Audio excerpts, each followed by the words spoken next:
2023 wasn't a good year for the Carolina Panthers, but I'm trying to make 2024 a better one for myself. Get started on your resolutions with Factor so you're ready for the new year. Factor's ready-to-eat meal delivery takes the stress out of meal planning and sets you up for success in the new year. Skip the grocery stores, prep work, and cooking fatigue. Instead, get chef-crafted, dietitian-approved meals delivered right to your door. With over 35 meals to choose from per week, including keto options, calorie smart, vegan plus veggie, and more, plus over 55 weekly add-ons, you'll have a ton of nutritious and flavorful options to kickstart your resolutions. Skip that overpriced takeout trap. Factor is cheaper and way more delicious than takeout.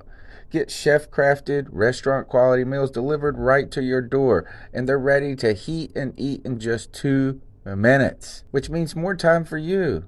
Head to factormeals.com/C350 and use the promo code C350 to get 50% off. That's code C350 at factormeals.com/C350 to get 50% off.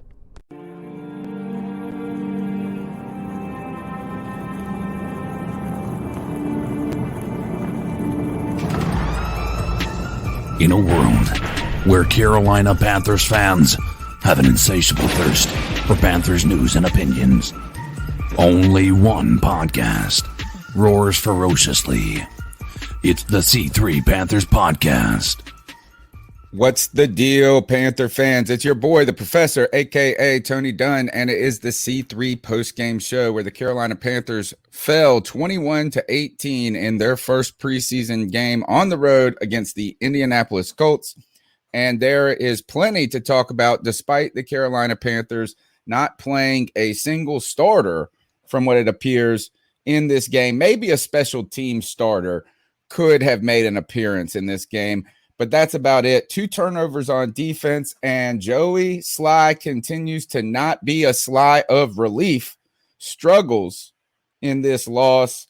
So we appreciate your support of the C3 Panthers Podcast, live every Tuesday night, 9 p.m. The number is 252-228-5098, where you can be a part of the longest running Panthers podcast. We'd like to hear your thoughts on today's preseason game. And I'd like to welcome in my co-host, Cody Lashney. I know you got a lot to say today.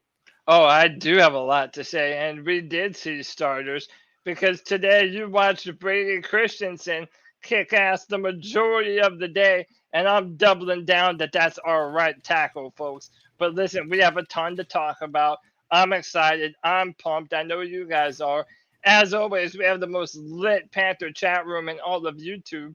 Tim Tizzy, George West, Nick Montiero, my brother, what's up? AJ Lindsay, Supreme Leader, Cephas, 10 Tizzy, The Real Zero Chill, Dat Kid 91, Tony Dunn. Ain't nothing to it but to do it, baby. Let's roll.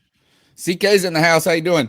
Oh, living the dream. I know everybody is looking at this team and saying we have so many problems. You guys got to keep in mind, we destroyed this team at the first half of the game. And the second half, when it was the people that are fighting for a roster spot, is when we fell behind. That was a semi-pro team because a lot of those guys aren't going to be professional football players after the next couple of weeks.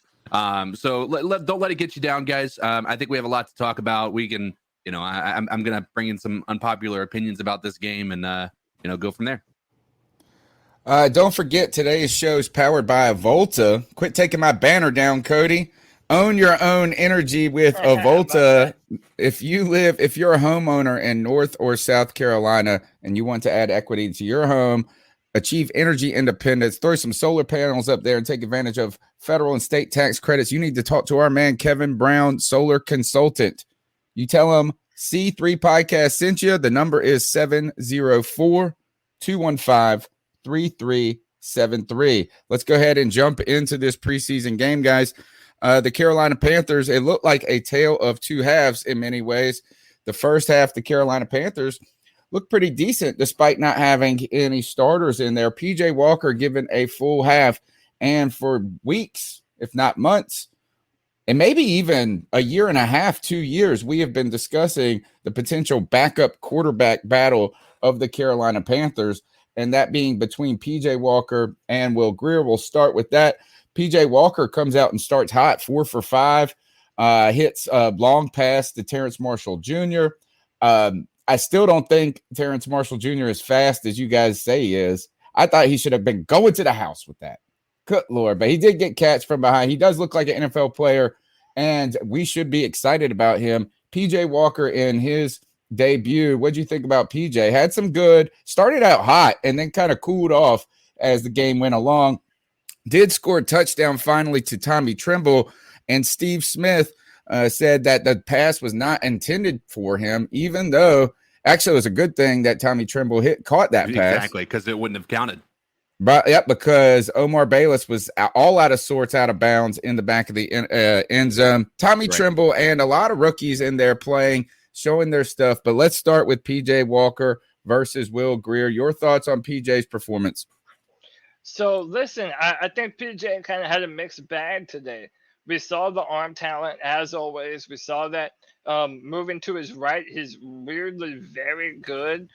He does a good job at keeping his eyes downfield, and he's definitely not afraid to pull the trigger on those throws. The problem is that he also left a lot on the field too. Yeah, I noticed a lot of real high overthrows. And there or behind. Or behind, or it just straight up wasn't a good ball. I think he had good pocket awareness. I liked his field vision, but he just deals with some bouts of inaccuracy. And we saw that last year against the Lions too. And that's why, even though he had those 2 big touchdowns, he also had those 2 red zone interceptions. So it was up and down from PJ. Again, we'll talk about Will Grier here in a minute. I kind of wish that they would have done a little more rotating. But I think overall PJ did okay, but it's not enough to make me feel like, oh, our backup position's good to go. The Panthers are ready. If anything happens to Sam, we'll have someone that'll be able to come in and pick it up, because frankly, I don't see that from either Will Grier or PJ Walker right now. I'm okay with PJ Walker. I think right now I'm comfortable with him being the backup, right? Because if you get to the point where PJ Walker is the starter in this season, then we've probably had a lot of things go poorly. What I like about PJ Walker is continues to show that he's got the best arm on the dang team. It probably, like, when it just comes to sheer velocity, power, yeah. And he does have that escapability, right? He can make something out of nothing, and we saw that happen today on that touchdown pass. So then Will Grier takes over in the second half. Now we'll start, CK, with your thoughts on PJ, and then just go ahead and move into Will Grier. So first and foremost, PJ Walker continues to show obviously flashes of being able to have a really strong arm. Obviously, I like some of his pocket presence, that he was able to escape the pocket. But I also see that he continues to be a poor decision maker, especially in the most important parts, and that is the red zone. We were in the red zone 4 times, and he failed to make a touchdown except for on one of them, and that was even an accident. You know what I mean? Like, and it was clear that he wasn't even looking at Trimble. He was looking at Omar Bayless the entire way. So, I mean, I'm not sold. I think he's got a strong arm. The majority of the flash that we saw was that Terrace Marshall catch, and that was an incredible decision to be able to move out of the pocket. But it also was a wide open pass. Like, it wasn't like it was a difficult throw to make. So I'm not sold on PJ Walker yet. But I'll go right into Will Grier, and this is going to be unpopular. I already see everybody in the chat room. Our coaching staff failed Will Grier on this game so tremendously. Did you guys see what happened at all? Like, the entire game, he was dealing with horrible route running from his receivers. They started out with run every single game, every single time they were on every series was started. Every first down it was run. They didn't put the ball in his hands. Like, when you saw Will Grier or PJ Walker out there, they were trusting him to throw the ball down the field. And you know why? It's because he had weapons. We didn't have a single person on the field that we could recognize for the entire time that Will Grier was there. So I don't think it's fair to put that comparison yet. Now, if next week Will Grier gets, which is how they should do it, because I think it is still something that we need to look at. If we look at the way that it looks at that point in time, next week, if he gets the same, I guess, opportunity that PJ Walker got with playing with the number twos, the true number twos, then I think we're in a better spot. I don't think we have not been given an opportunity with Will Grier to be able to make that judgment. You guys are making this. Like, did you guys see how awful our offensive line was there that second half? It was god awful. How many times was Will Grier sacked? 0. Yeah, well, I mean, I think the false starts were just an example of, and I know that as things got louder in that stadium, as Indianapolis is mounting that comeback, it makes it more difficult for those guys. The false starts were a problem all game for this offensive line. But I actually tend to agree with you, CK, is that if anything, the game script did not benefit Will Grier. I would actually say benefit is, in my way, it didn't really give us an opportunity to see how close the competition truly is. Right. Did you notice that the coaching staff changed their entire game plan the moment the second half came into play? Yeah. And I think the 4th and 2 play is the example of that, where you run the ball on 4th and 2, you go for it again in their territory, and you run the ball, and it's already a long 2, right?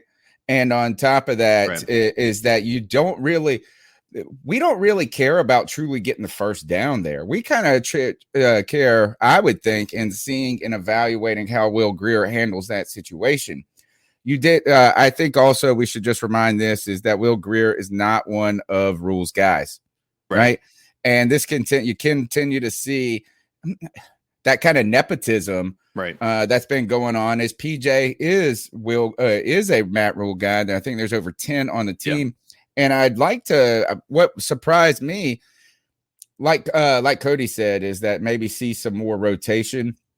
Particularly with the different levels of players, right? Because if you're going to put Will Grier in a situation where he has the worst offensive line, with the worst talent at wide receiver, with the worst talent at running back, it's not necessarily putting him in a position to, I guess, fully evaluate him.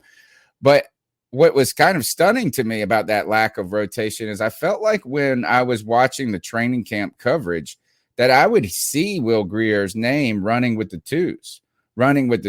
And it almost seemed like Will Grier was inching into that spot in the training camp.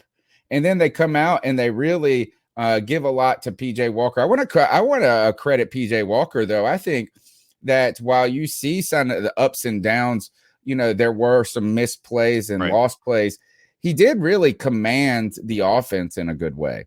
Right. I felt like he was decisive. I thought that his recognition on a lot of those plays was right, even though if the throws weren't perfect. Right. So I do think PJ Walker at this moment stands ahead of Will Grier. Shout out to who gave us the love bomb? Grim Reaper. Mad shout out to Grim Reaper for the donation to the show. We appreciate it. And we also appreciate your support by smashing that thumbs up button, sharing the show with a friend, telling somebody about the longest running Panthers podcast out there, the C3 Panthers podcast. And make sure you join us on Tuesday nights, 9 p.m., and be a part of this conversation. We appreciate the donation, Grim Reaper, and we also appreciate y'all's support and participation in the chat. You can call into the show at 252-228-5098. All right, so maybe do you think that the Carolina Panthers may flip things up next week, or do you expect? I think they have to. I think that I almost want to see PJ play quarter 1, Will Grier play quarter 2, PJ play quarter 3. That's what I thought was going to happen. That they should have done that. They should have done my expectation. And people want to talk about, you can use this as a reason to say that Will Grier is third string. The depth chart, the coaching staff has not even named a third string quarterback yet. They've got them both listed as second string, so you can't even give them that. I think that's why next week we're going to see Will Grier have an opportunity with the twos, as opposed to what we saw this week, which is all PJ Walker. I don't think it's an over. Do I think PJ Walker is probably a better option? Yeah, but I don't think it's fair to Will Grier to say that this was his fault. I think there was a lot of failure. He was failed on a lot of different levels from this team and the coaching staff this second half. Again, just keep that in mind. And you guys can talk about how PJ Walker went up against their twos and he still did well. Again, Name a wide receiver on our team that was up there in the second half that you thought, oh man, yeah, this guy could possibly make the team.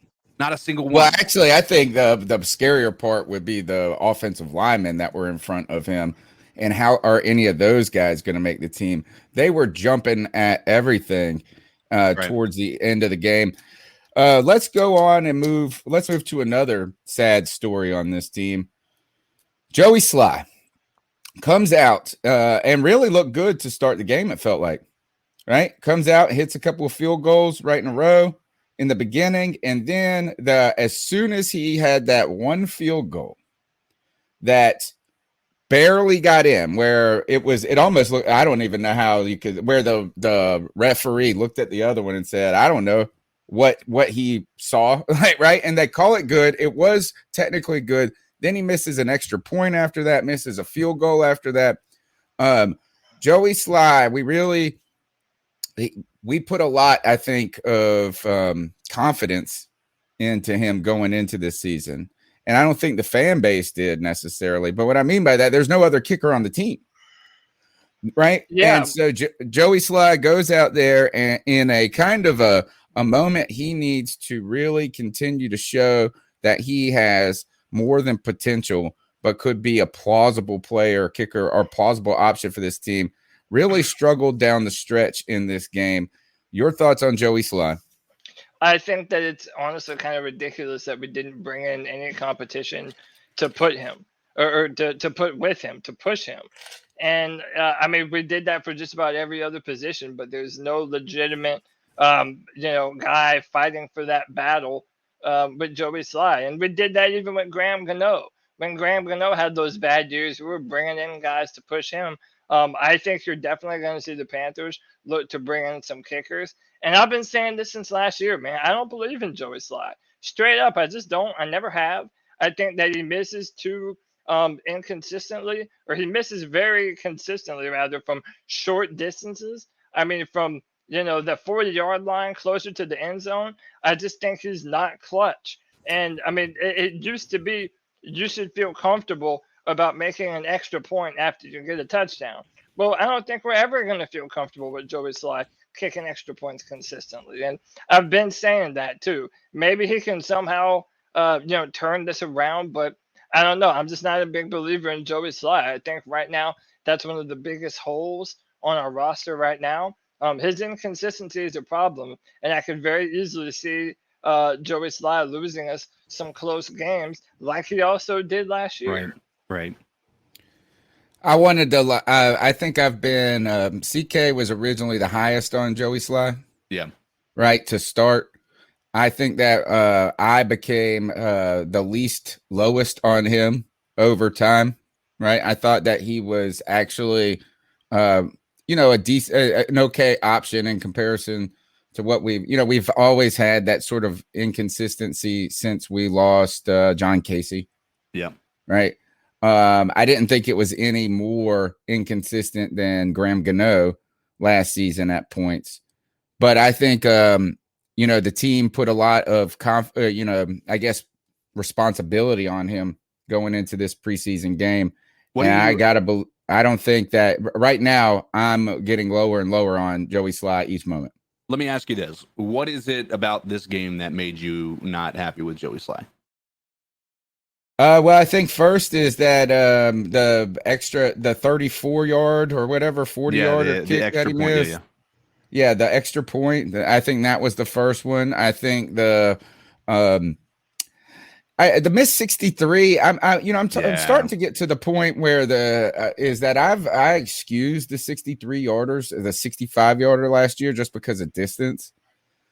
And this year, in this game, I thought it was just another example of him just not coming through. Yeah. Right. And I think the pressure is mounting. And we talked about how he had a sports psychologist over the season. And somebody said, anytime you get a sports psychologist, you're screwed up. Then at that point, it's too late to be fixed. And right now, I'm just saying I haven't seen anything out of Joey Sly that makes me feel good at this point.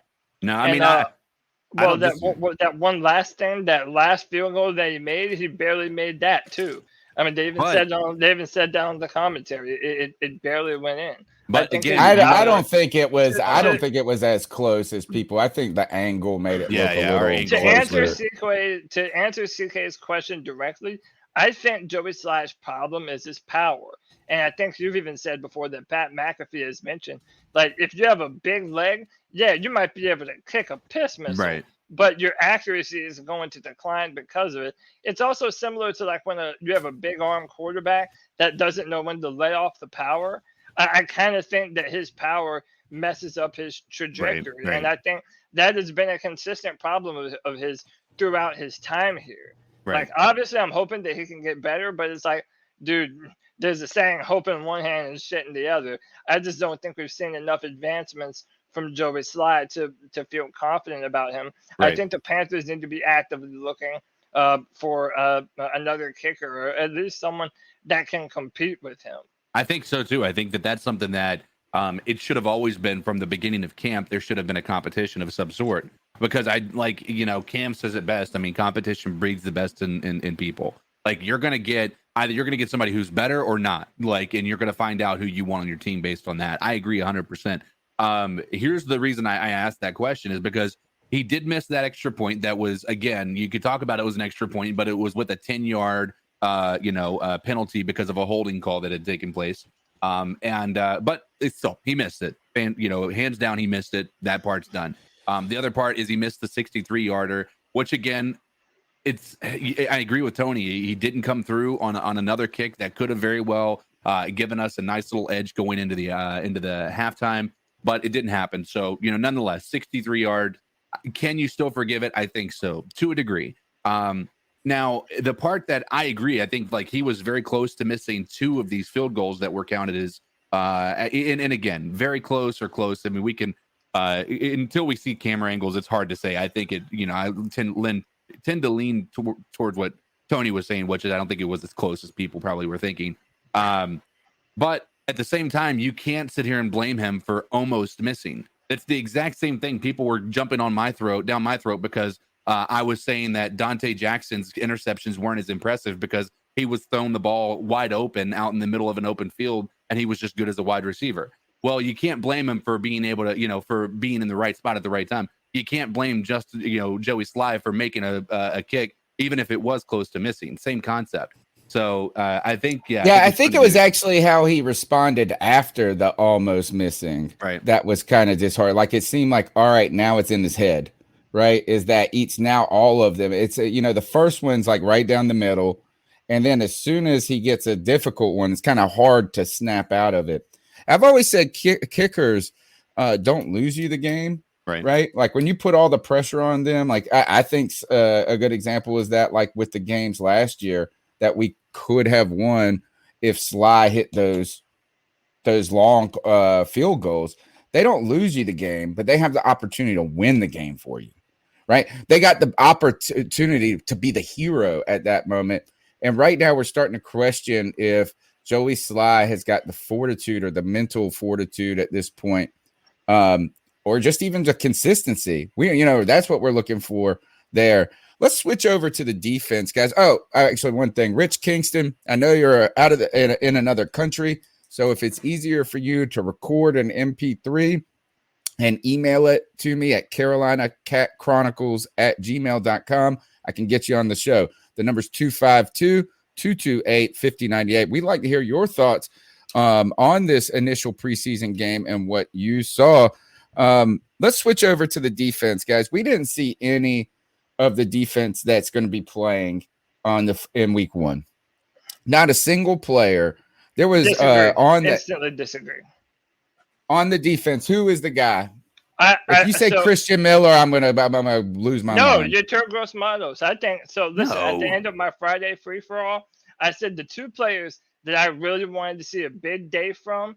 I think I saw it from both of them today. I think I saw it from Brady Christensen, and I think I saw it from Yetur Gross-Matos. Right. I think Steve Smith even mentioned it on the broadcast that Yetur Gross-Matos has all the physical gifts and the physical abilities. He's just continuing to put it all together. And I think that you started to see that more with him. I think he had an aggressive speed rush today. He looked good coming around the edge. He had a good enough bend. I still think he made one play. He made one play, and you're sitting there going there and there was a few times that he blew up that offensive line on the right side, and he really did impact the play. Now, I do think that who's he going to start over there? Maneuver, Morgan Fox. But that's the thing. Does Morgan Fox do anything for anyone? To me, Yetur Gross-Matos has far more potential than Morgan Fox does. And I'm not saying that it was perfect. I still think it needs to develop. But I think YGM had a damn good day today. And I don't think that he was, one of the weaker points of our D line today by any stretch of the imagination. Right. I mean, so here's the thing is on Twitter, you'd ask the question, do we think that Yetur Gross-Matos made a movement up the depth chart? I don't think that's possible because you haven't seen, like, you can't beat somebody until you've seen the other person. Like, we could sit here and say that he played such a really good game this time, but we haven't even had a chance to compare it to what Morgan Fox is capable of doing. So I'm interested to see what that's going to look like. And I'm hoping next week we get a better sense of it. If Morgan Fox comes in and is a non-factor, then 100% I agree. I think Yetur Gross-Matos, is absolutely going to be able to, take that spot away from him. But until I see it, it's hard for me to say that I'm all in on the idea of him, rotating into the one spot. I am not down on YGM. That's not what I'm saying. But I don't know necessarily if what he did today gives me enough confidence right away to say that he's more than a rotational player at this point. Right. I mean, maybe he will become that if he gets the opportunity. Morgan Fox did have a pretty decent year with the Rams last year. Right. So, and he didn't play today. Right. We got some insight onto what the staff believes are the guys that are making this team regardless of anything today. And I'm not saying that YGM is in question, but if Morgan Fox is too. Right. And so it kind of will depend on what formations we're running. Right. Are we in the 3-4? Are we in a 4-3? Those types of things. And yes, YGM has come out and said that he has been working on his power game. Right. And that's important. Right. He's put on weight and he's trying to become a power rusher. And that's smart because that's what you need on the other side of Brian Burns. Right. Did you guys see Brian Burns, Christina Balboni interviewing him? Somebody get her a damn step stool, please. This poor girl had to hold her arm up like she was holding a dang, I don't know, some kind of torch. Yeah, she might have pulled her tricep muscle. Yeah, she's got to be like 5'1" on a good day. Yeah, she's pretty short. Taylor Moton too. Taylor looked like a giant next to her. But at some point, I do want to work around back to the offense. But we will. We're not done with the offense yet. But let's go ahead and get to our first call of the post-game show. Don't forget that the cat calls are powered by Avolta. Own your own energy, fixed rate for life, no money down, achieve energy independence. If you're a homeowner in North or South Carolina, you can take advantage of this. Tell Kevin Brown that we sent you. And the number is, hold on, I should have it up already. I don't know what the number is. I should know the number by heart by this point. 704-215-3373. That's 704-215-3373. Tell Kevin, a Panthers fan, we sent you, and say, hey, we like YGM, or at least Cody loves YGM. And I am very high. I'm not trying to be down on it, but I don't think that what we saw today says he's going to start from day one. All right. Shows potential coming forward. 252-228-5098. Thoughts on catcalling? Yeah, it's pretty. You shouldn't do that to somebody. And how did that make you feel? Very uncomfortable. So how do you think catcalling makes the person feel? It feels good, like. Who's that cat sitting in the back corner with his face buried in his nose? Who's that kid that can use one?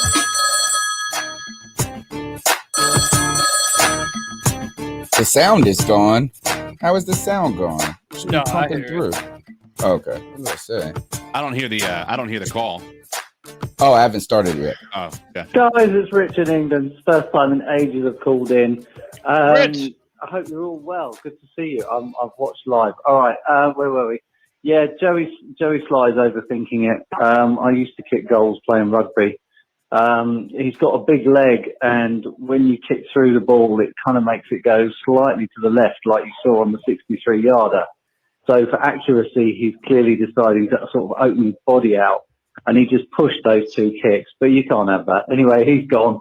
Will Grier I thought had quite a good pocket presence. You watch a couple of those and he escaped quite nicely, but whether he's got anyone to throw to or not. I thought a few of the guys, Stanley Thomas Oliver, Yes. showed up pretty well today. He gave away a couple of throws on the first two of the very first drive, but I think he was playing in zone. But he broke that one up brilliantly on I think their second drive, where he went for the ball and knocked it out, and his tackling. That's another thing I'd just like to say today. I thought the tackling of our secondary was really good. That's something to really note, because that's been a real weakness, and it looks like that might well be something they've worked on. So have a look at that, see what you think. I think as a thingy, that was great. There's good. The safety guy came in and pinged it. So yeah, there's on the sack on third down. So yeah, I think their open field tackling was really good today. Our guys that started the game, the edge rushers. So the guys that aren't first team but are clearly almost first team players. I mean, I think our edge rush is going to be monstrous. If we can hold up in the middle, and talking of the middle, Phil Hoskins in that third string stuff was absolutely dominant, more so than Nixon and Roy were. So that's an interesting little twist. Is that the big I'm trying snack to get guy? a lot in here in the 3 big minutes. snack. But yeah, our edge rush. I mean, Frankie Luvu, Miller, Marquise Haynes. Marquise Haynes is a first team player who comes in sub packages. Yeah, and he absolutely monstered them today. He was virtually sacking the guy every single time.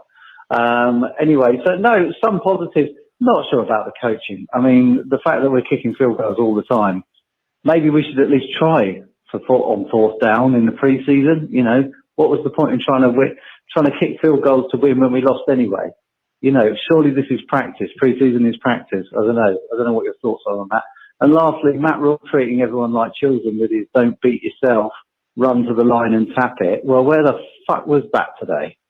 Seriously, how many? I mean, 3 penalties in a row for a false start.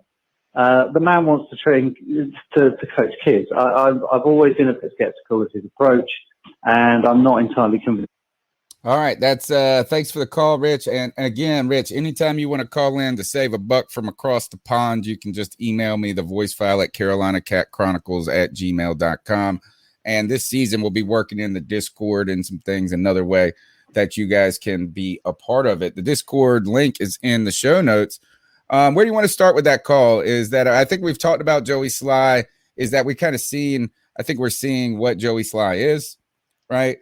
And I agree with him. I thought the second team defense has some players on it, right? You said YGM. I was interested in seeing what Bravion Roy would do because he was kind of successful for last year, right. And I think that he could be a nice rotational piece there. Marquise Haynes, who has been on this team for a minute, right? I mean, Marquise Haynes has been he's kind of a lot of people have kind of compared him to a Mario Addison type player, a guy who is going to come into his own, you know, a little like a late bloomer of a type player. Had a big strip sack today, was getting pressure continuously around the edge. And Stanley Thomas Oliver, another person that people were high on. I thought he played he played very well today. I thought that Sam Franklin made some decent plays. That one big stop in the backfield. Chandler, I think it's Sean Chandler, yeah. Fantastic play. Yeah, fantastic he read that very play. well. That was a perfectly timed blitz. And that's what I see. Like that first half, if that's any indication of what Phil Snow has in store for our defense, I think we're going to be happy with where our defense is. I agree. think our weakest part from a coaching standpoint is, and I know this is going to be unpopular with Cody. I think it was great for a minute, but I think it was Joe Brady. I think Joe Brady became less explosive, or he became too conservative as the game went on. He was very explosive and very risky early on, but he got way too conservative as the game continued. I do think it's important to remember that we should expect vanilla offenses in the preseason period. Right. You're not going to show. In fact, and we proved this right away last year, because I think I came out throwing bullets at Joe Brady at the beginning in the preseason last year, saying, what's the difference? What's the difference? And then we did see more and more creativity being unleashed through, in different phases throughout the season. One thing I thought was interesting, they're running RPOs with dang Will Greer, but not with PJ Walker. So stupid. It's strange. That was strange. But all right. Anything else on the call that you want to address? Yeah. So one, let's talk about coaching for a second. One, when Troy Pride got hurt, that was 100% on Matt Rule.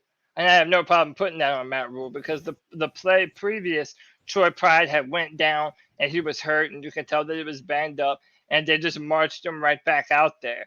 And I don't know if you guys watched that whole thing, but Troy Pride fainted behind the end zone. Yeah, he passed out. It was a whole thing. It got kind of, where the hell was the cart? It got kind of scary there at the end. They brought it out at the very end, and he was able to sit down on it. But yeah, I thought that was on Matt Rule. I felt like they should have just taken Troy Pride out at that point in time.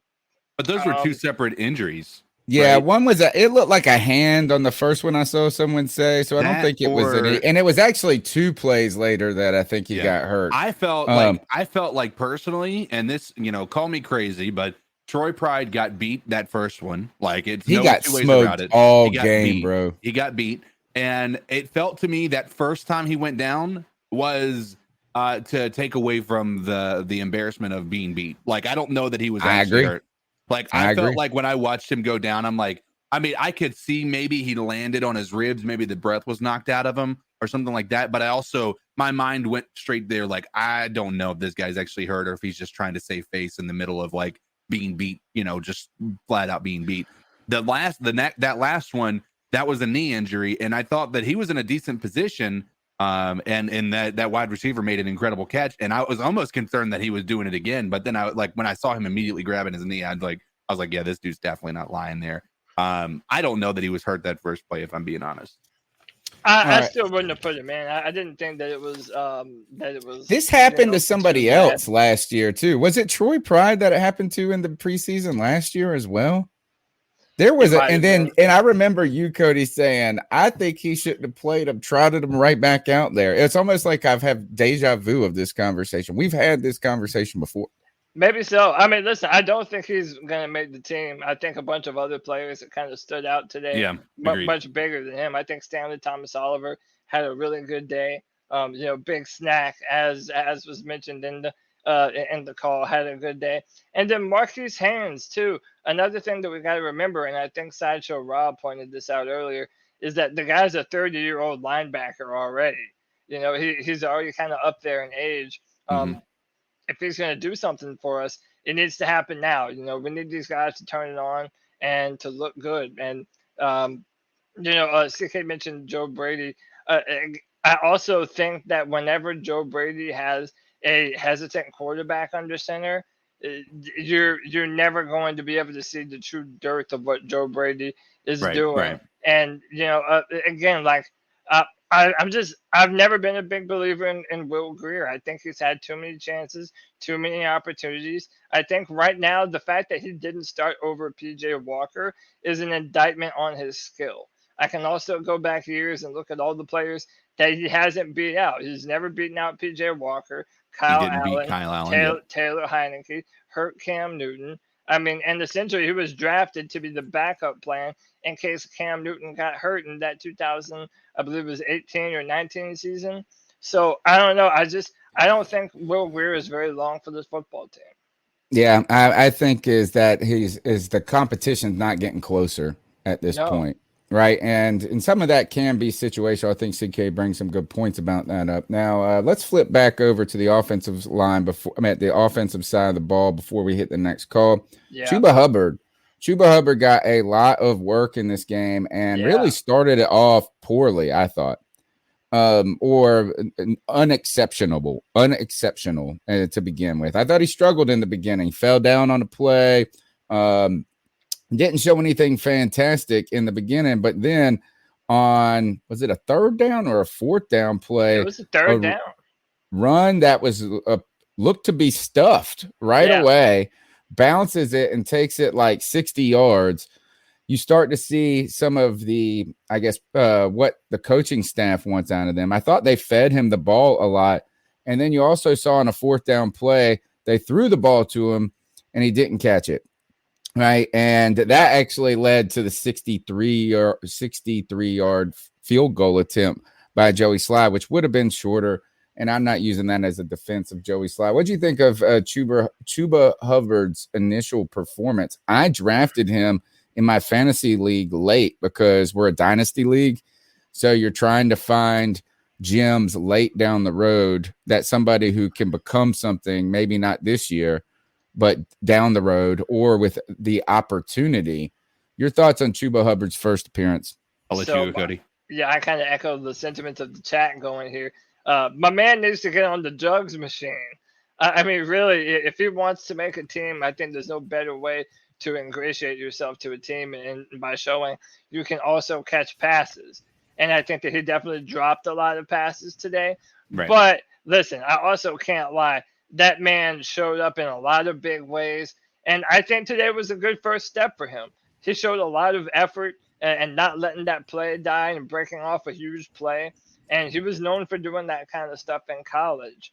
And if we can kind of emulate that same success for him here, but also have certain specific downs and specific packages where Chuba is incorporated into our game plan, I think that would be awesome. You're also not running him into the ground.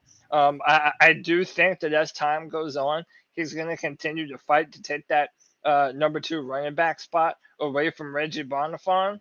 And I'm excited to see his progress because I do think he's a powerful runner. He runs very strong. He doesn't have breakaway speed, not even like what Christian McCaffrey has, but he does have power. He can bowl you over.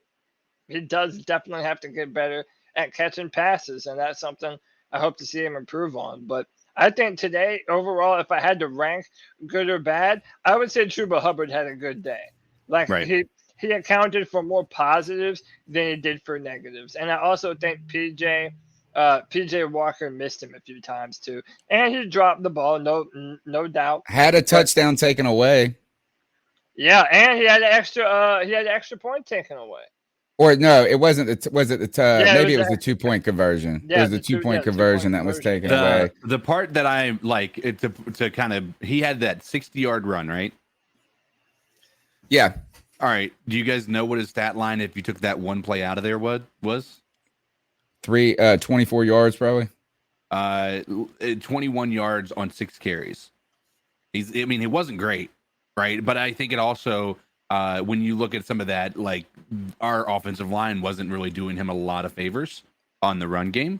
So he wasn't really getting a lot of giant holes. And even that one big run he had to create by moving to the outside. That was very kind of a patient way of handling that, I think. But like I said, I think that like we look at those 60-yard runs and we're like, oh my gosh, this guy. I mean, I was watching that and I'm like, I thought he did a great job getting outside, but I don't think that when I saw the other plays, I don't feel like he was a game breaker. I think he was nervous. I think he was nervous to start. He fell down. He's kind of, is that the first run he didn't break outside or he couldn't get very much on the outside. I think he was nervous. And after he busted that long one, he started what I thought it felt like to settle in. Right. And what I mean by that is there's 2 other plays that showed that to me. One was the 2-point conversion play, which was a nice run where they had no chance of getting him. The second one was he broke another one up the left side where he made a decisive one cut and go, right? that I felt was pretty good. I thought the coaching staff gave him the ball a lot of opportunity here, and I think that they are clearly invested in him, and they see a lot. Now, you guys bring up a lot of people I saw said, well, Reggie Bonifant should be the number 2. Right. I've seen people seeing this. I think Bonifant, I didn't see him play today. He got hurt in the last practice. I think he's dealing with an injury. Yeah. And I think that's why I think we would see something a little different. And they said, hey, let's give Hubbard the reps here. Any other thoughts on that before we go to the next call? No, not on that specifically. I want to talk about this O-line. Yep, that's what we're going to after this call. Let's see if they lead us in or what we got to do. What up, C3? It's your boy Mike, a.k.a. Supremely Tough. What up, Mike? Out here on the road. I was listening to the game while out here trucking, and I think you guys hit all the points. Now let's not freak out, Panthers. All right, all my fellow Panthers out there in the Panther Nation, let's not freak out. The 2s and the 3s that are playing, okay? Now, I would like to see, I do want to see the ones at least dress up with the next game and play like one series. I just need one series. You know, give those guys something to kind of look up to and, you know, the extra motivation to make the team. Because it was looking pretty bad there towards the end. One thing I want to mention, my boy Steve Smith, they need to make this man a commentator / analyst, whatever, next year for the regular season, or at least every preseason. But I want him in the regular season. This man has me dying. It was that personal foul towards the end of the second quarter, that unnecessary roughness that got us in the field goal territory, but we couldn't do shit with it. This man was like, you know what that penalty was for? Being stupid. Oh man, Pants pride till I die, y'all. Steve Smith was a sensation among Panthers Twitter. Among that was his conversation about that. My favorite was the play before Troy Pride really got hurt. He said that I think that what got hurt there, remember when CK said that he looked like he was injured to save a little face, is Steve Smith says what got hurt there was his pride. That was a good one. And then the taunting call, which I'm with you, Cody. I saw you tweeting about this. Is that I wasn't feeling the taunting call despite it benefiting us. It didn't even seem that much. Now they are big on what you say specifically, right. And if you use the N-word, that's going to be a penalty no matter what, right? I mean, if they hear that they're going to throw that. So I don't know what he said, but it didn't look over crazy to me. So is that what it was? It was the penalty for him saying the N-word? No. I'm saying this is that like to me. Yeah, we don't know what was said, but if it was just him celebrating, that wasn't enough for me to be that, particularly after him dragging this pile for whatever yards. Is it because like, and I feel like there were moments where we were on the opposite end of this, where we were doing this and they didn't call it, where like, I'm wondering if it has to do with like standing over top of him, looking down and, you know, just flexing out on him. I didn't even feel like it was that though. It didn't really look like much to me. It was for a split second. That's exactly what he did, which is what I thought maybe it was. But you can't do that. So it might have been that. You know, but that still is such a small thing. Like like even when you think about the interception, like when we run back and we, you know, go into the end zone and flex and, you know, things like that. How is that any better? Like I think that it should be allowed. This is a game of physicality and emotion. I don't know why these guys are making this such a premise.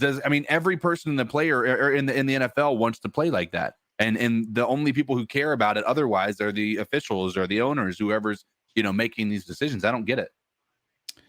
Steve Smith was a sensation in this game, and he then busted into a conversation after that moment about how he would be homeless if these taunting rules were in place when he was a player. Steve Smith talked more junk than anybody. Right. Is that he would have been out of he would have been ejected from every game he was in. He was great, and Steve Smith is really kind of just been skyrocketing up the media chain over the past couple of years, making a lot of hay on the NFL Network, and then he's given this opportunity only for the preseason, I believe, is where his contract is with the Carolina Panthers. But today, if you want to say he showed out in his first appearance, I thought he was darn good, and it's that brutal honesty that people like, dude. And did he really call him Scam Darnold? Did he really say Scam Darnold? No, I didn't hear it. Yeah, he didn't. I think I just don't trust Cephas. He said that, but he did say that he has to prove himself, and that was true. And that's why we love Steve Smith, because he keeps it real 100% of the time. And that's why we like him. It's not even that he's like a trained broadcaster. Like, he's almost like a podcaster like us. Like, there are times when he'll be fumbling over his words and he'll say the wrong thing sometimes. But why people love him is because he will just 100% say what's on his mind and say what really just happened. Even if it's his own team, the Panthers getting fucking destroyed, he's going to call it out too. At the end of the game, he was like, yo, my flight is not built for overtime, y'all. He was ready to get the hell out of Dodge. We need to get out of here. Bro, like the funniest thing the entire time was that Omar Bayless penalty when he was hit when he wasn't even going after the ball. Like Steve Smith said, you know why he got the penalty there? I'm talking about the Colts player. He's like, because he's stupid. Oh yeah, that's what Mike was talking about. Yeah, I mean, he says what's on his mind. He says what he means, and he means what he says, type thing. And we do kind of like that unfiltered insight to a degree. Now, I mean, you don't want it to be out of control. The people who don't are exactly the people, like it's the exact same people that won't put Pat McAfee in a booth. They want things to be clean and concise, and it's these, for lack of a better word, it's the old whites, as Pat McAfee would say. They don't want somebody in there who's not filtered, who's not going to be, very level-headed. They want somebody who is going to be, go by the book. This is how broadcasting is supposed to go, and that's what they want. And I'm glad Steve Smith is definitely not that, because that was much more entertaining.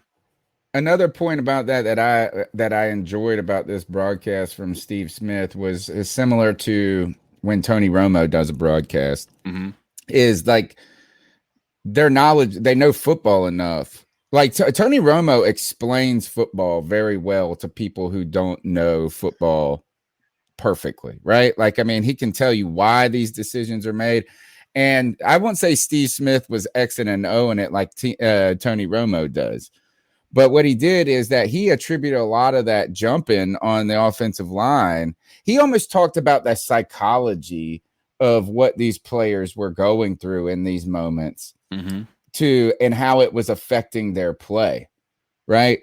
And so I thought that was a pretty cool point, as he said, look, is that you saw what happened on those last two plays. That's why this offensive lineman jumped. Now let's go ahead and jump into this jumpy offensive line. The Carolina Panthers did not play any of their starters today, it appears, on the offense, even though I know Cody Lashley's going to say, we saw one of them. I believe that this team is interested in starting Cam Irvin somewhere on this line. So when it comes to your thoughts on the offensive line, how do you guys feel? Trent Scott, a guy that a lot of people have been saying that people are sleeping on. He played pretty well last year. He struggled today. Brady Christensen, like Cody said, seemed to have a pretty good offering in his debut. And I thought is it Deontay Jones or Brown? Whatever, the giant guy, Brown. Yeah, Brown. I thought he played pretty well in the middle there. What did you guys see on this offensive line that stuck out to you? Anything encouraging, discouraging, or a little of both? Yeah, listen, I got to jump in on this. And listen, you know me. If I'm set in my opinion and I think that I see something, dude, I'm ready to die on this hill, man. I think one of the reasons why they continue, or why this whole entire preseason game, they played Brady Christensen a ton on the offensive line. And I think that Brady Christensen had a really good day at right tackle today. He had a few bad plays, specifically on the touchdown to Tommy Tremble. He definitely got beat on that play. But overall, he has an elite get off. He is never beaten around the edges. His punch has certainly gotten better than it was. And I think he is continuing to show himself as somebody that's going to push to play right tackle this year. Another bit of evidence in my corner is that when Kristen Balboni was interviewing Taylor Moton, the majority of their conversation was his preparation on potentially moving to the left side of the offensive line.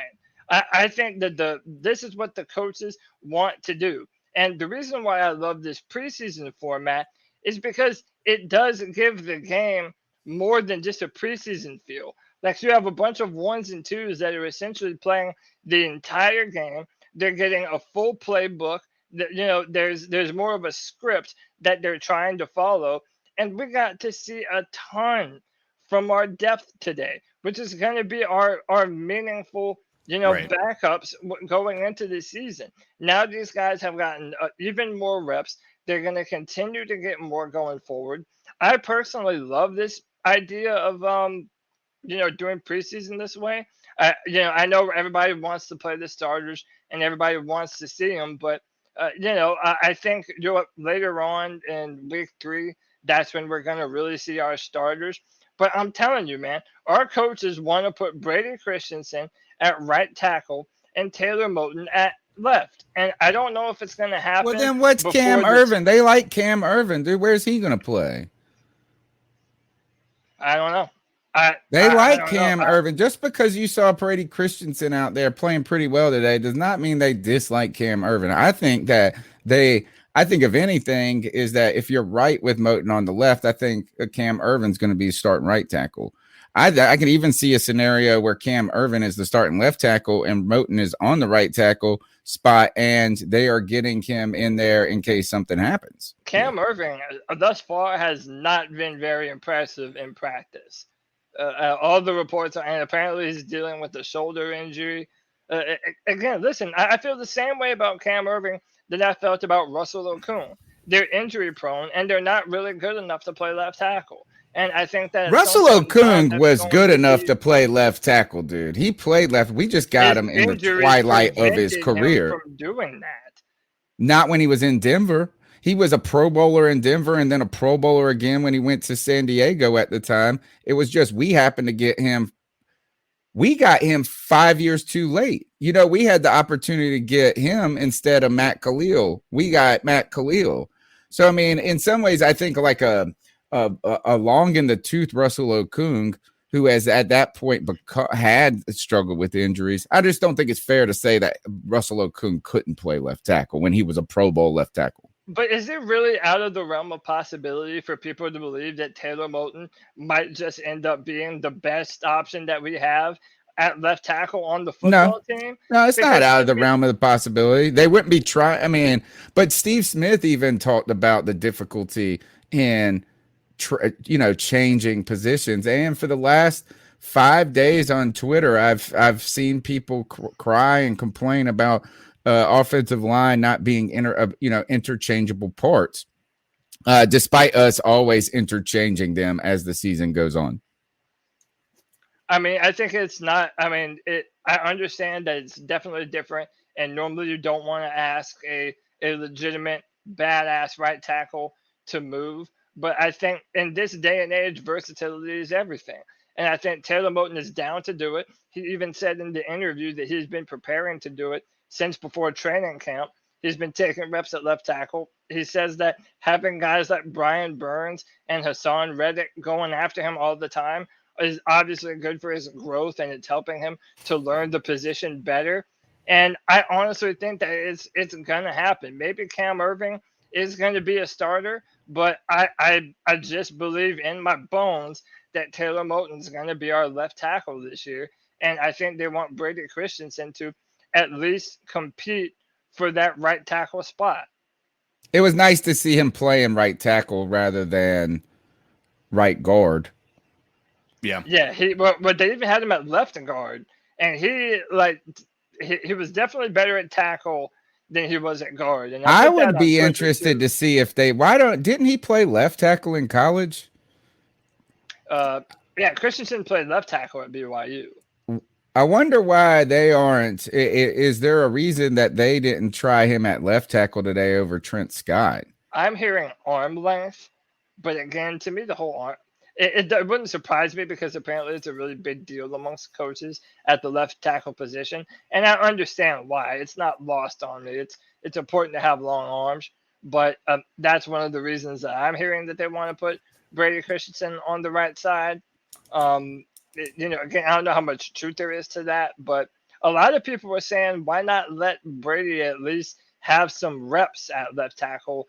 Yeah, I wouldn't be opposed to that. Yeah, why? Yeah, I don't think opposed to anyone would be opposed to that. I hope they do it. If you're going to play him at left guard, well then fuck it. Slide him over one more time and see if he can hold it down on the left. He has an elite get off.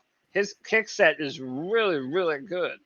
I know people are talking about the run blocking being poor in this game and really the run defense. But before we get to that, I'll tell you one person who again, I think is going to struggle to make this team is Greg Little.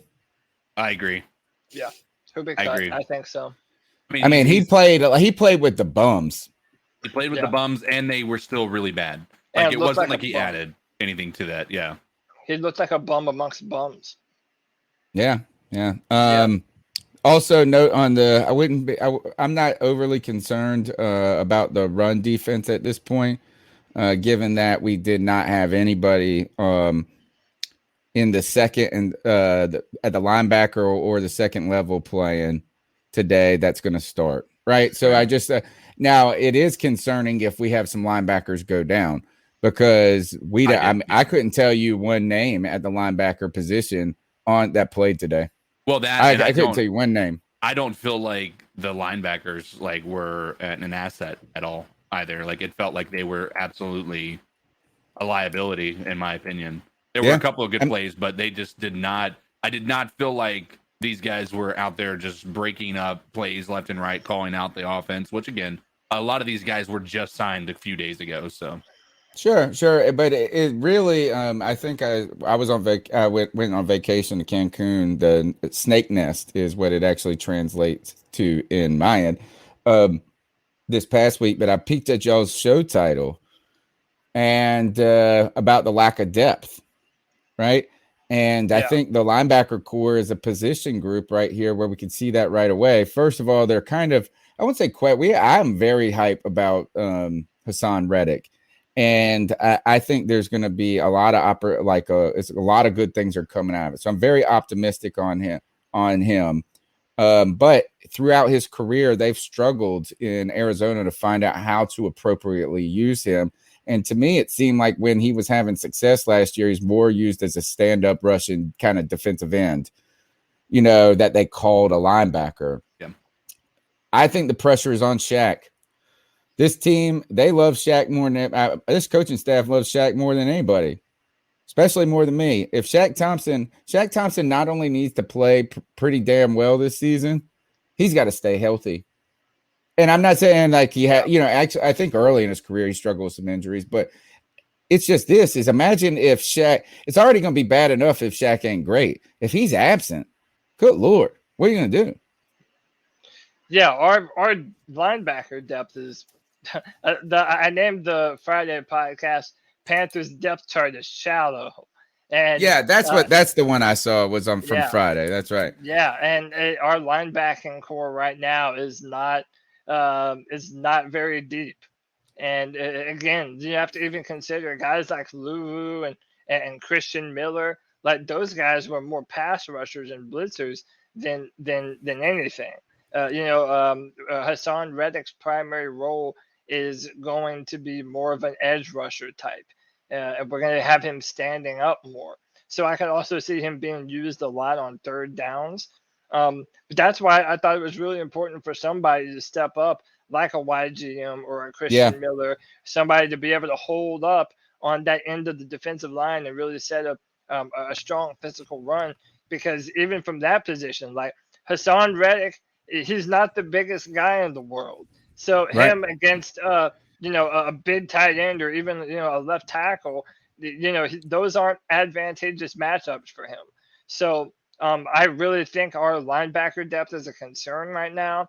And listen, let's just keep it a buck, man. Like, a lot of us have been very disappointed in Shaq and that he isn't more that he is. And he's such an important part of our defense right now, seeing as how he's one of our most tenured veterans. He's the de facto leader of this defense, unless you want to say maybe Jeremy Chin has stepped into that. But they asked Steve Smith. Brian Burns. I think Brian Burns could easily. I think it's Brian Burns. I think we should start saying that. Brian Burns is the leader of this defense. I think they want it to be Shaq Thompson. And, I have no doubt that he is a vocal moral leader. But, I don't think that he's a full-time inside linebacker. And that's what we're really needing right now.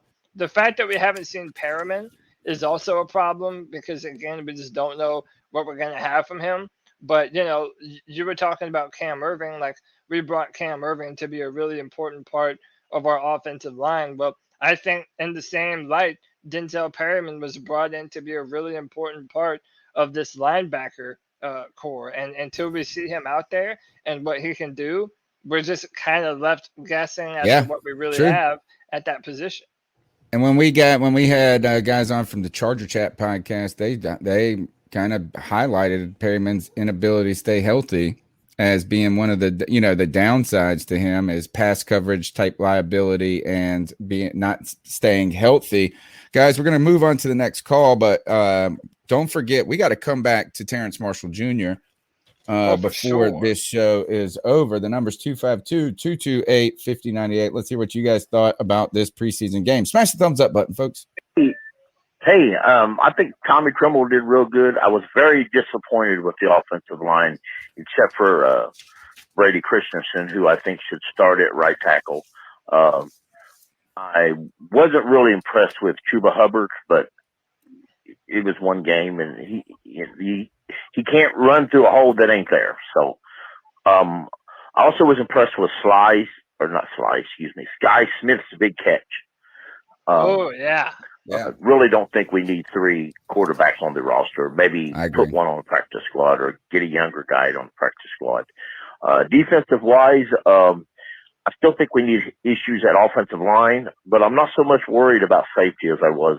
I think we've got some young safeties who need a chance to start in place of Burris. And we definitely need another kicker. So have a good one.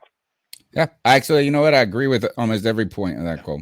He that was actually. It sounds like he was in all of our brains on that call. Right? Yeah. Because I think I think Sam Franklin's played pretty damn well in the moments his number's been called. So I'm hoping that that's going to be good enough depth behind Justin Burris. But I also think this is that we just didn't see. We were out here, actually, Steve Smith said on that broadcast that the defense was the advantage of this team, right? I mean, he said that at one point, is that this defense has the potential, is going to be the heavy hitter of this team. And that's funny because the defense did play pretty darn well today. But what also is missing is that we didn't have any of the guys on offense who are going to be playing on Sundays playing, or any of the guys on defense who are going to be playing really. Right. So if that's the defensive product we're putting out there, and it was pretty dang good in those first 1 and 2 quarters, first and second quarter, I'm really optimistic about the defense when you throw in the heavy hitters like Jeremy Chin and Brian Burns and Derek Brown. All of a sudden, I think that defense is going to look so much more explosive and dominant. And But I don't want to sleep on that offense either, folks. Don't worry, is that we didn't see, hopefully, who is our starting quarterback that's going to work out in Sam Darnold. We didn't see Robbie Anderson. We didn't see DJ Moore. We didn't see Christian McCaffrey or Dan Arnold. Right. I think there's a complete different team on Sundays than what we saw today, and that is what the preseason's about. And keep in mind, we went up against a lot of their ones too. Like, not every one of their ones, but like they had Marlon Mack in, they had Paris Campbell in. I mean, it wasn't like we were going up against their second string either. Everybody wants to compare apples to apples. Our defense was going up against their ones, except for their quarterback and maybe, T.Y. Hilton and whatnot. And maybe a few others, but probably their linemen, which is actually in shambles since they lost their left tackle. Yeah, exactly. And so, I mean, there's still some value that we were able to, go up against those guys. And when we had that one play where Campbell was able to get a ball over, like a beautiful pass. I mean, it was these guys are. Marlon Mack is definitely their first stringer, right? He's their no, it's Jonathan Taylor. It's Jonathan Taylor, then Nyheim Hines, then Marlon Mack. Oh, it was Mack at one point. There was their first string, right? Yeah, but it was a while back, and then he struggled with injuries. Okay. Yeah, because I think Marlon Mack, was he an Alabama player? I can't remember. I think he might have been an Alabama player. Who was their number 2 wide receiver then? Because I'm pretty sure I thought Paris Campbell was their number 2. T.Y. Hilton, and I don't know. They probably, who knows? Actually, somebody in the chat room will get it. But I just think we didn't see, we got so many very important and explosive players that we didn't see today. I mean, and that is to be expected. And I do like what Cody was saying with the coaching staff, just not playing them at all in this game. And I'm really not even that opposed to not playing them at all preseason long. I don't mind it. I would love that. I'd rather knock the rust off on the first couple of possessions of a real game than in what we always saw is that when you went out there and they would put them in the third, I always hated when they would put them in the second preseason game for one series. Yeah. And then that would be it. I was like, really? Does that really help you that much? One series, right? And then if you didn't just look super sharp, right? If you missed one pass or if you got a run stopped right away, then the question was, well, next week we need to get more series in, right? And then you would be like, well, now we got to play a whole half, or we're going to see Cam Newton playing into the third quarter. Right. If anything, I would be happy if they played them one quarter in the third preseason game, and then that's it. Yeah, I mean, I like what it does for our depth. I like that we get to see a bunch of guys go out there and get to play a lot of football. I mean, these are guys that at a moment's notice are going to have to come in and be starters for us. And Matt Rule has said before and during his post-game press conference that he doesn't look at this as a preseason game. He looks at it as the Panthers are playing. And you're playing football, and you should be going out there and bust your ass playing football for this team. And overall, I was impressed with the effort today. I think overall today was a good day. I think there was more to be happy about than there was to be upset about. I think that we've seen a lot of guys take a good step in the right direction, which is all you can ask for. We still have 2 more weeks for sure, and we're going to have some more games, and eventually we're going to be playing the Ravens too, and who also have a very good defense. So I'm liking where our team is at right now. I continue to fall more and more in love with the picking of Terrace Marshall Jr. I think that he is. Well, you were in love with it from the beginning, so I don't even want to hear it. I mean, like you were in love from the beginning. How can you fall more in love than being heads over heels? No, I mean, I wasn't head over heels. I was really impressed on what he could do, but I'm telling you, training camp and now this game. I mean, you knocked him for his runaway speed here, and I do think he kind of let off the gas. But great block by Brady Christensen, recorrecting his feet, giving PJ time to throw the football. PJ steps up and delivers a dime. And, I think he kind of throttled down on this too. I don't think that's Terrace Marshall at full speed. But listen, I think that the Panthers are going to fall in love with this man's catch radius. Sure. He has the ability to go up and high point the football. He's an aggressive hands catcher. That's another thing. He's not a body catcher. He doesn't let the football come to him. He has really good hands.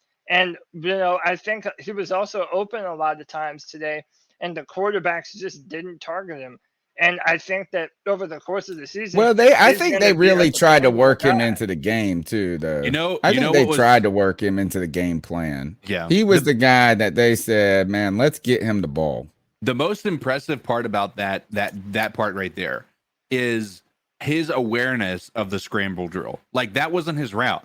Like, he knew what he was paying attention, and he knew as a rookie that he needed to go ahead and maybe force himself to be open for a nice little outlet for PJ Walker. And he just was able to just blow that coverage all get out. I mean, the coverage wasn't bad initially, and PJ Walker was able to escape. And because Terrace Marshall was able to actually see that, he was able to do his scramble drill and was able to get wide open.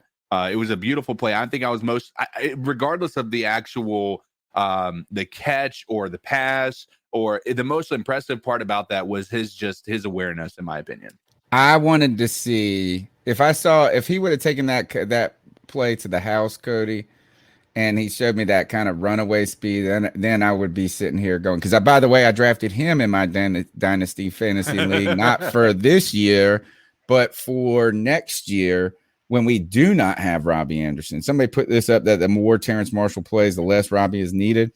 I think that's premature. I think that's 2 steps down the road. I think Robbie Anderson is an important part of this offense this season. I don't think he's this year.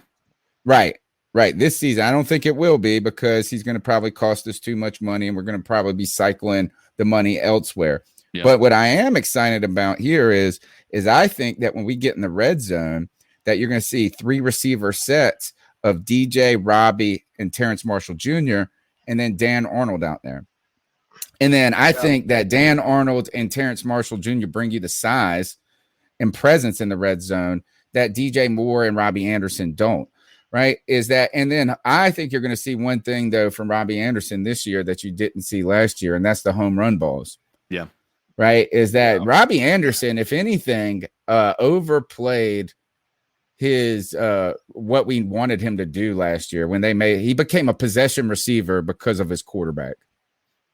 Right. Yeah. And I think Terrace Marshall Jr. is a good fit to the a good balance. I've always talked about the need for complementary players. Right.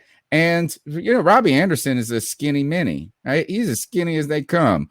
DJ Moore is not as strong. He's a Steve Smith type player, right? Big, strong, aggressive, but he doesn't have the natural height to be, just kind of when the field shortens, it becomes easier for defenders to defend, right? And I think that Terrace Marshall Jr. adds a nice spice or a complement to that. I'm excited about him, and I am getting higher and higher and higher on him each day, Cody. I am. I'm just not saying that this year I expect him to be 1,000-yard receiver. Okay, that's it. I think he'll finish the season with somewhere around 550 yards and maybe something upwards of 5 touchdowns. Oh, I'd say more than 5. I think it's going to be a red zone. I can see him in the 7 to 8 touchdown range. Okay. I mean, I could see it, but it just the opportunity has to be there. I wanted to ask you too, because I know you and I have been kind of fighting on this. What did you think about my boy Shi Smith? I think he made a badass catch, right?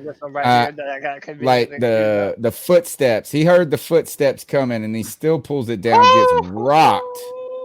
Gets rocked. It is nice, and there was a play not long after that where he was in the slot, and even Smitty said this, is that Shi Smith, I wouldn't be surprised to see him in the slot here. Then he goes and he's wide open immediately. Now, PJ Walker was under duress immediately in that play, so it didn't pan out. I mean, look, I'm excited about these players. I just want to kind of calm expectations of rookies. That's it. Is that I don't like us getting down. All right. If I'm trying to calm expectations, it's partially because I don't want us to overly get down on players too quickly.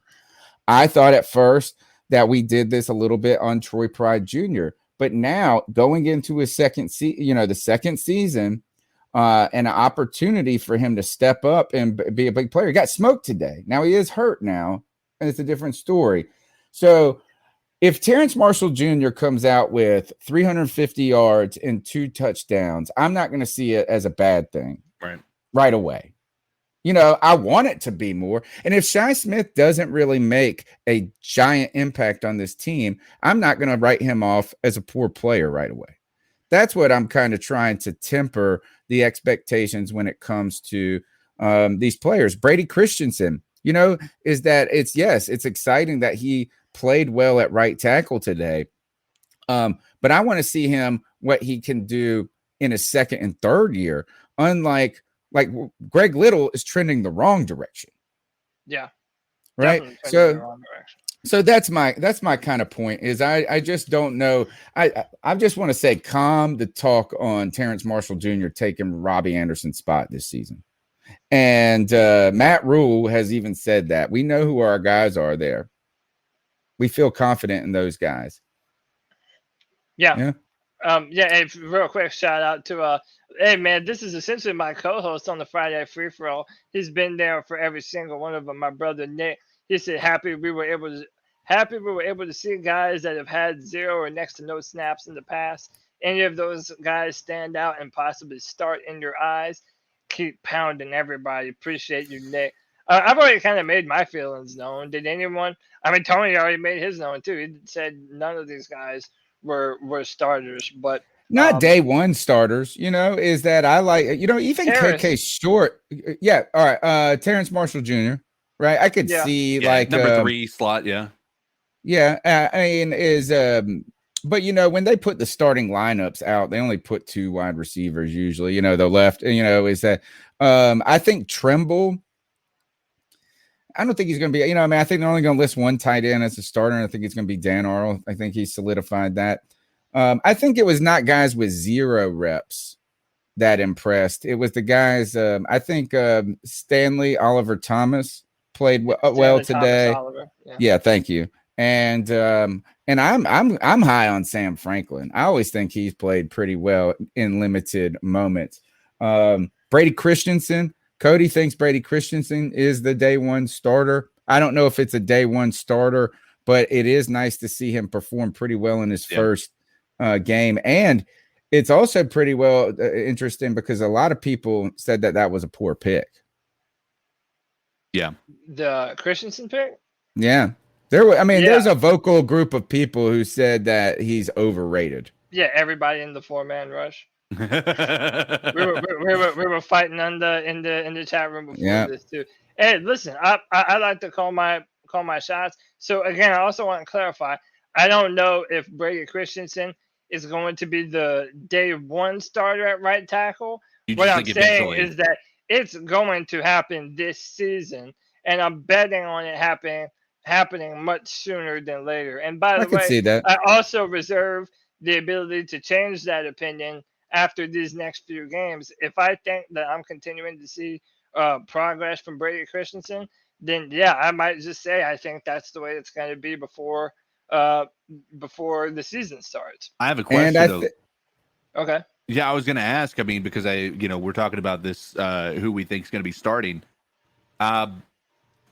Is Ian Thomas worked his way into being one of the is there a reason he wasn't playing today? Ooh, great question. So I believe he's listed. Let me pull up the depth chart. I think the depth chart, they have tight end 1 and tight end 2. Do they have Ian Thomas in the tight end 2 position? They got to. And if it is that he is the number 2 tight end based on a 2 tight end set, wouldn't it still have made sense to have him in there today? Yeah, he hasn't proven enough to not play. There. Yeah, I agree. Yeah. I would think he would be a guy that could use some reps too. So no, he's listed as a starter for us. He's listed as our starting right tight end. And it was weird, and I mentioned this on the Friday Free For All too, that I thought it was kind of confusing and weird that they listed left tight end and right tight end. But they did. Ian Thomas is listed as a starter, so I guess that was the reason why they didn't play him today. But it's not what I would have done. I wanted to see some more Right. of him, but Right. maybe they consider him to be a very important part of this offense I going mean, forward. the thing that's interesting is they've got Colin Thompson, right? That's the other guy. He's behind Dan Arnold, right? He's the number 2 behind left. Colin Thompson is he is number 2 behind Ian Thomas. All right. And Tommy Trimble is number 2 behind Dan Arnold. So I feel like Colin, we have seen more of what he's capable of doing than we've seen from Ian. I feel like we have less to prove from Colin than we do from Ian. So why wasn't I feel like Ian should very clear. I mean, I know don't that you even made know who Colin is. I mean, I don't really know him either. he's been on the team for a little bit now. I mean, He's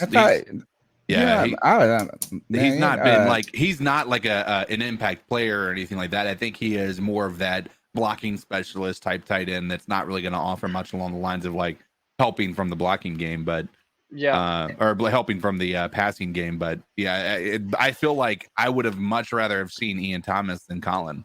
If I don't think that he is like a super protected starter, Ian Thomas, but I don't know if him getting hurt would be helpful to this team at this point. Like, is that they kind of need him to be a body there. We don't need to put too much pressure on Trimble too early. Let's go ahead and shout out this love bomb from the man that was here. Thoughts on the bye week? He says, coming at week 13, injuries and such.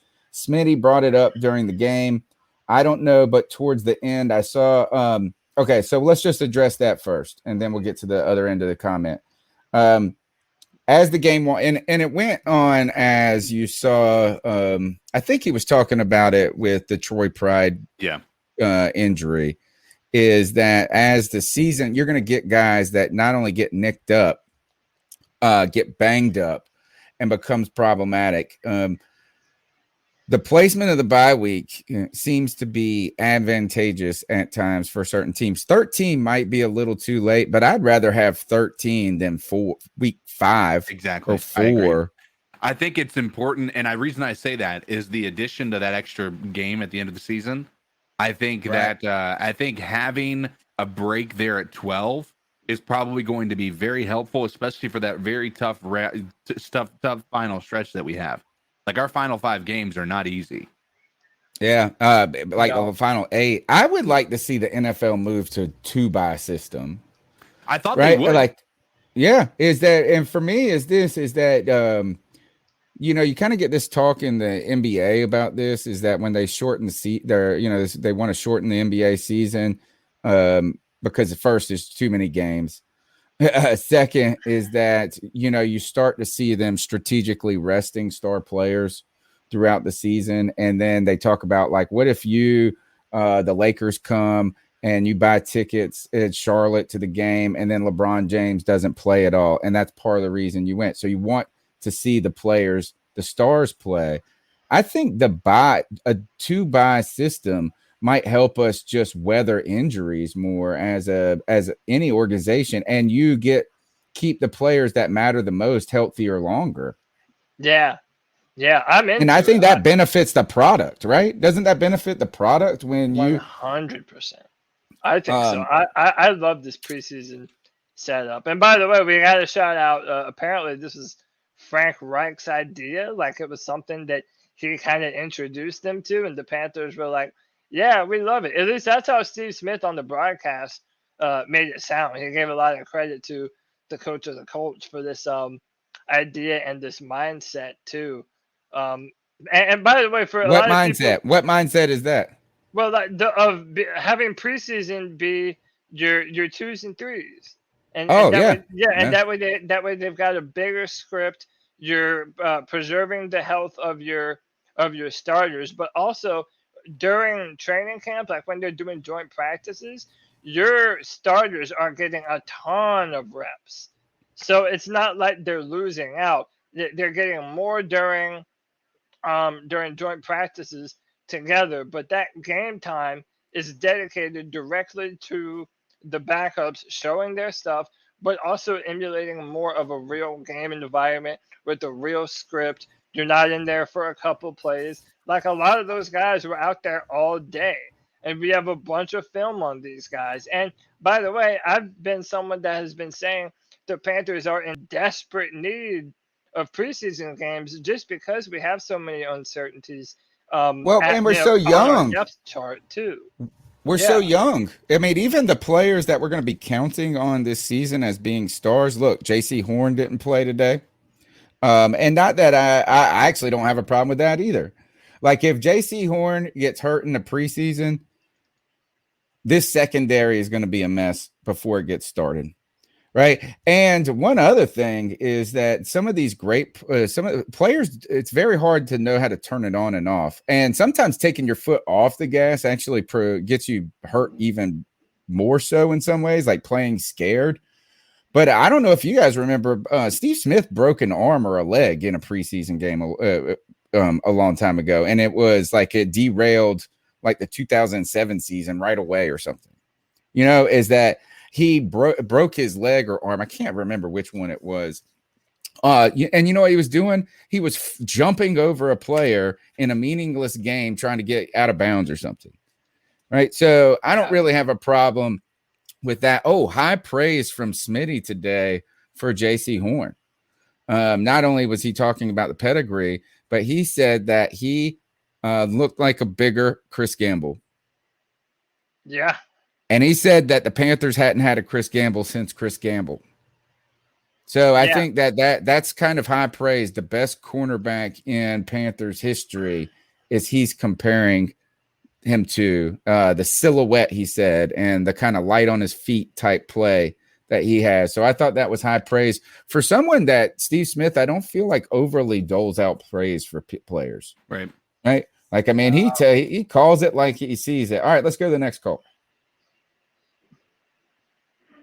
Hey guys, it's Joey. What up, Joey? Finally glad I got to watch some Panthers football, and I know it's only preseason, and I know, people shouldn't get freaked out about things like this, but Will Greer is Will Greer. Nothing new there. Nothing good there either. People that played real good, Chuba Hubbard. Kenny Robinson played like a beast. A lot of people, Terrace Marshall even played good today. But, not much. Troy Pride did some things occasionally last year, and like he got smoked today for him to get hurt because maybe he would improve this year. He didn't need to get hurt, that's for sure. And Trent Scott was a penalty machine. Oh, and that thing where the refs were like, where the ref was, that one call we had, false start, everybody but the center. That was. Yes, that was legendary. That's the best one. Doesn't that fall on the center at that point? Anyway. And, no J.C. Horn, to the best of my knowledge today. Didn't hear his name. Yeah, no starters. P.J. Walker played good. Sorry, I'm late. You might have already discussed this, but I just got back from the official grocery store of the Carolina Panthers. So anyway. Wow. Only buy what's on sale, Harris Teeter. That's the way I call it. I thought some cool things we saw today. I think the wide receiver core has been already identified. I think obviously DJ Moore, Robbie Anderson, Terrence Marshall Jr. I think David Moore was returning punts and played pretty well today. So that's 4. And I think 5 is Shi Smith. And I think that's all we keep. Say that lineup one more time. DJ, Yeah. Robbie, Yeah. Terrence. Yeah. Terrace. Yeah. Terrace. Thank you. Yeah. Actually, I would have been saying that wrong forever. Terrace, like Yeah. stand out on the Terrace Marshall Jr. Yep. That's it. I had to learn the hard way. People corrected me on Twitter. David Moore, which is 4. And then Shy Smith. Shy Smith. All right, maybe Brandon Zylstra. Yeah, he'll probably maybe stay Zylstra. for If you keep 6, special teams. Zylstra. Well, David Moore, Zylstra. I think, is going to be the special teams returner, right? Like that's his game. Like that's going to be. I was hoping Shy Smith was going to do some of that stuff. That's a great question. Is they say Trent? Is it Trent Cannon? Trenton Cannon. Trenton Cannon. He was supposed to be the kickoff returner. In fact, Matt Rule had a lot of praise for him being like their best special teamer. He said. Yeah, and then during training camp too, Chuba Hubbard had some good kickoff returns against the Colts. There was one that he took to the house, and then the very next one he had a 50-yarder too. So yeah, I mean, I think I agree with that wide receiver core more or less. Again, I also think that they want to keep 6 or 7 offensive linemen too, just to have meaningful depth, so that way Sam has that cushion of guys that he can depend on. But yeah, I think there's a lot of guys that are that have been talked up, but inevitably they're gonna end up finding their way off of this football team or potentially on the practice squad.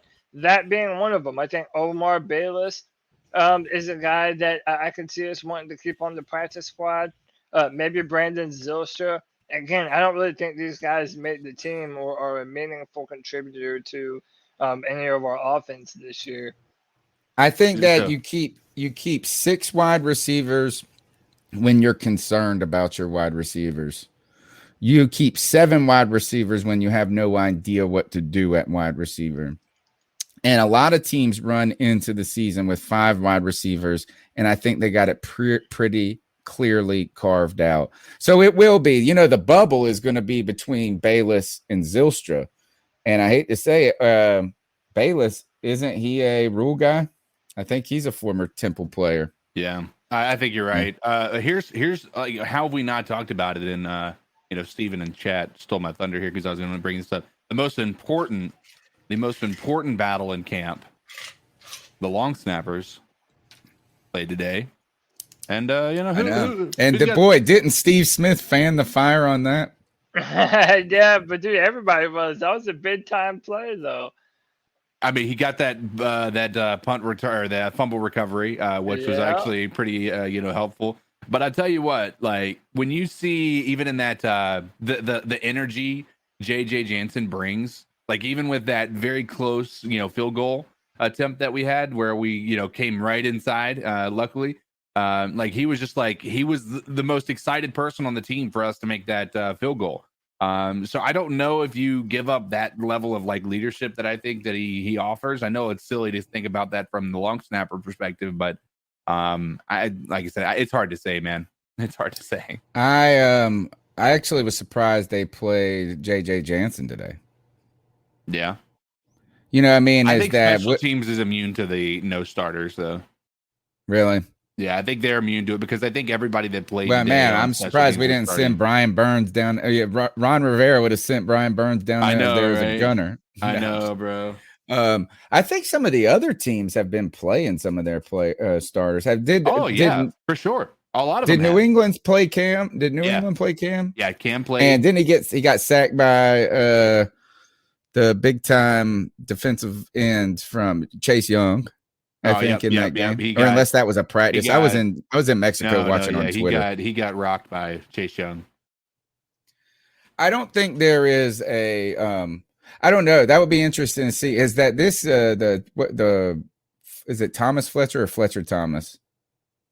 Thomas Fletcher. Thomas Fletcher. I think he's going to have to do a lot in this camp to beat out JJ. Right. But at the same time is drafting him there to put him on the practice squad. I don't know. As you can save a little money if you get rid of JJ Jansen. Exactly. I mean, that's the part that I wonder about. I mean, we're coming to. Do we want to have another circumstance where and we're not in the same situation because Gano was never like an incredible long snapper. JJ Jansen has been like one of the best in the league if you had to put, a number to it, for his entire career. But I mean, same concept. Do we want to let, Thomas Fletcher go and then, he turns out to be one of the best long snappers in the league? The next JJ Jansen. The next JJ or the next Butker, and not the Butker thing still turned out to be I thought, and I think if I was like Cody's always auditioning to be GM, and where I would back you, Cody, on one thing that I think would be your greatest asset as a GM is you got the nuts to do it. You got the balls to make the decision that is somewhat uncomfortable. Yeah. And I thought that letting go of Butker for Gano was the safe decision. Right. Like, it's not going to, we know it's not, but it wasn't the ballsy one. And then having the guts to go with your instinct is important. And I don't know if I think JJ Jansen, like you said, been better than Gano. Gano had one good year for us in 2015. Maybe 2 good years for us. And he had one good year with the Giants last year. And other than that, he has been a story of up and down, up and down. Right. So I don't know if it's the same comparison like you said, but maybe have the guts to do it if you're going to do it. But it is a lot. I mean, and I almost don't know if cutting JJ Jansen is really worth it either, though. So that's why I think so many people knocked the pick in the first place.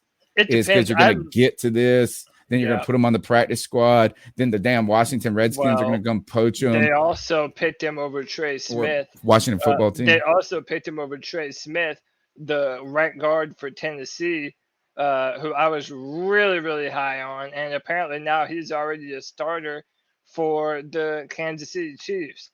So, I think I saw something about him shining in their camp or something like that. Yeah, I was in love with Trey Smith. That would have been a day one starter at guard. I had him ranked inside my top 100 players. He fell all the way to like the 6th round or something crazy like that.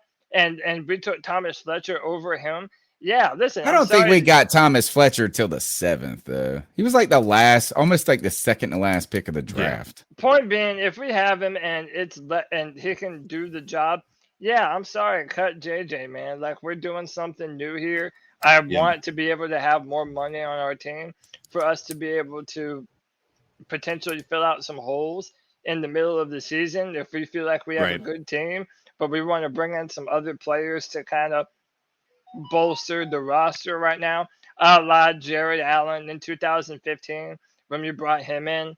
So, I like having the money to spend, and if you drafted him and if he's good, then let him do his thing. Other than that, it was a wasted pick.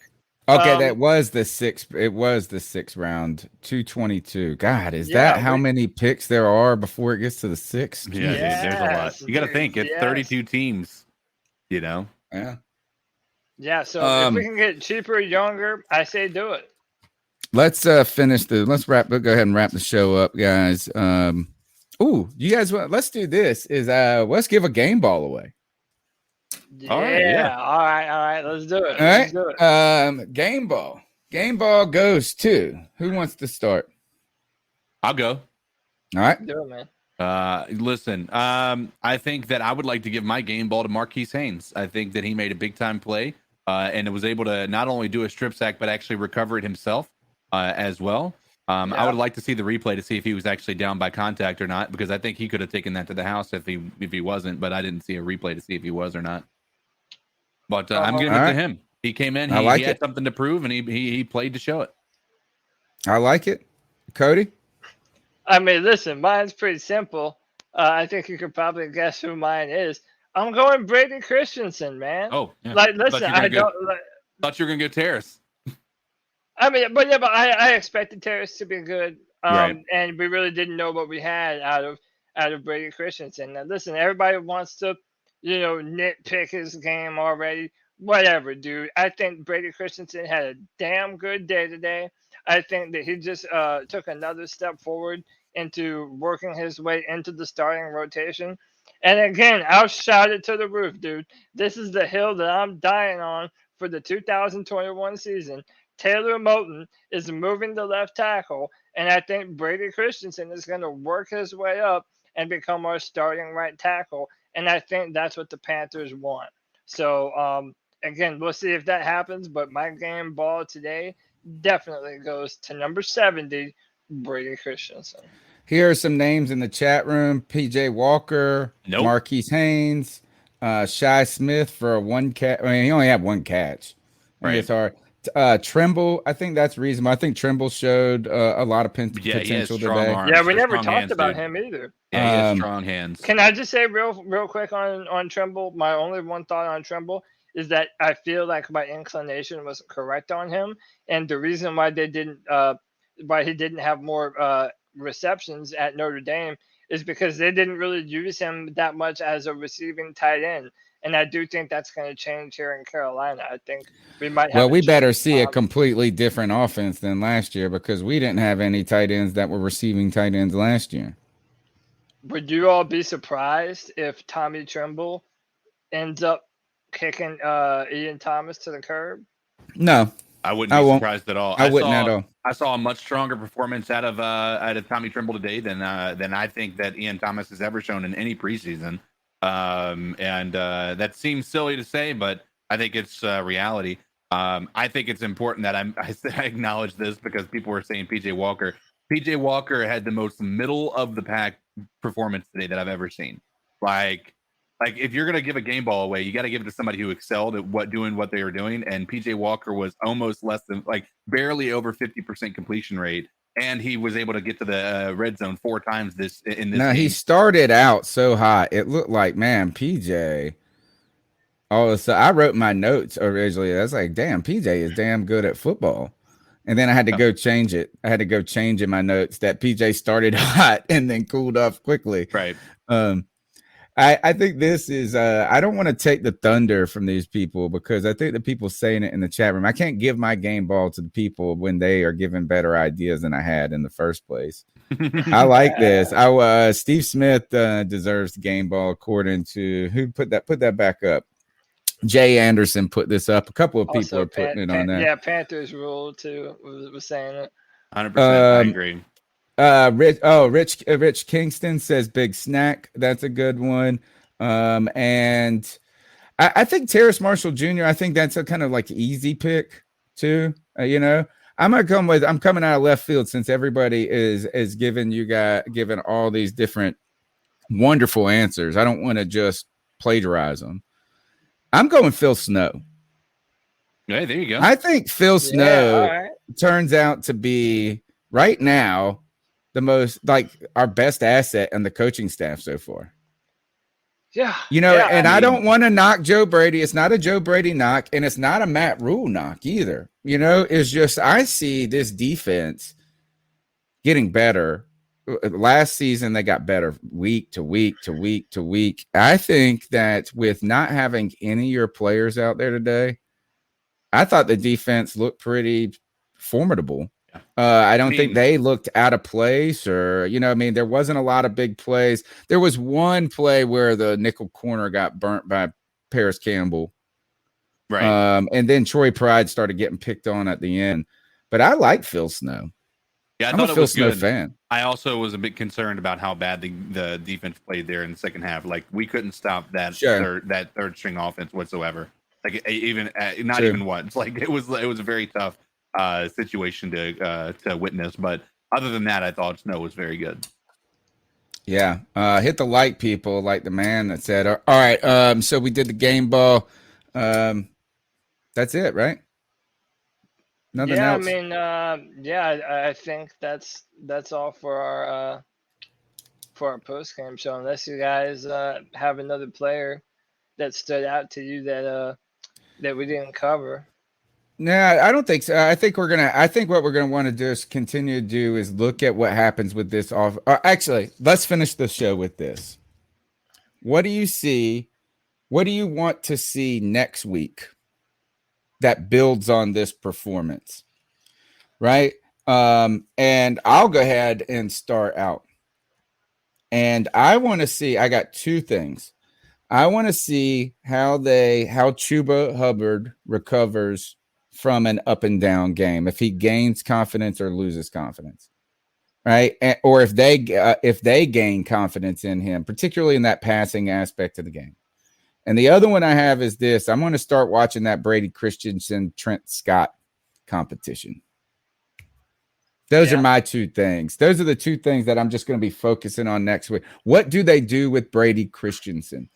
Is he going to be all on the right, or do they start to explore some different things with him? And I'm a little stunned they didn't try it today at all. So they didn't ever put him at left tackle, but he definitely did have some reps at guard today. He has some good ones and some bad ones too, from the guard position. So yeah, that's definitely something. I mean, hell, you already know I know you're all in on it. I know you're all in on him, but is that like, what do we do? Does his performance that heartened us, or, you know, kind of that optimism that we kind of gained today from his performance, does it solidify him as the right tackle? You know, like, hey, let's keep him here and start working with this, with the idea of Cam Irvin potentially getting hurt and Taylor Moton playing on the left and then Brady Christensen stepping in there?